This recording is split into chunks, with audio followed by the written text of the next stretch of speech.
Sote kaya kong linisin yan. Politician ng example para maintindihan. Mga krimen tinabunan, loser lang ang may pake. Kung ayos ka na sa normal, teka ikay tumabi.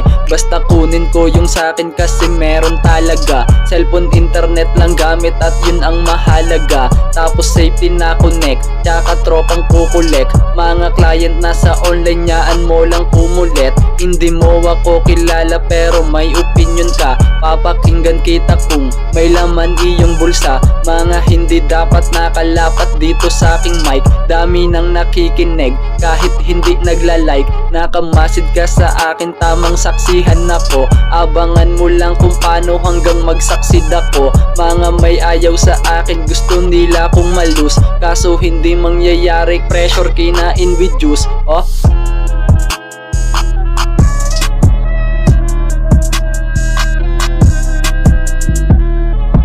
yeah,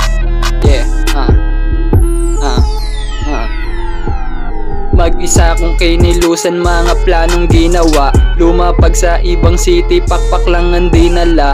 Ang matakot sa hangarin sa'kin di mo halata. Pangarap ko hindi normal, kakampi ko yung daga. Sabi niya sa akin, baby kailangan mong umalis. Matatrap ka sa lugar mo pag edad mo 23. Gawin mo na ang lahat sa plano, ikay sumunod. Kalmahan mo lamang lagi, G.O.D na sa likod. Normies ay nagre-reklamo, di niya kasi gets yung game. Mundo niya ay kanyang abuti, di na kami same. Buti ay nakawala, di ko naramdam yung chain. Hindi to matatalian, gets ko na kasi yung pain. Illegal man no sa patas, mga skamay nandiyan dyan. Hustle everyday palagi, walang choice kundi ganan. Sasagadin ko yung rap shit hanggang sa maging legal. Aking dope shit laging klaro, dama mo aking gimal. Kahit saan mapadpad, dala ko abilidad. 42 zone ko koma, iba ang aking syudad. Sabi nila hanap mo ko pare, ako'y nasa streets. Kung di mo ako makita, baka nagdadrop ng sheets.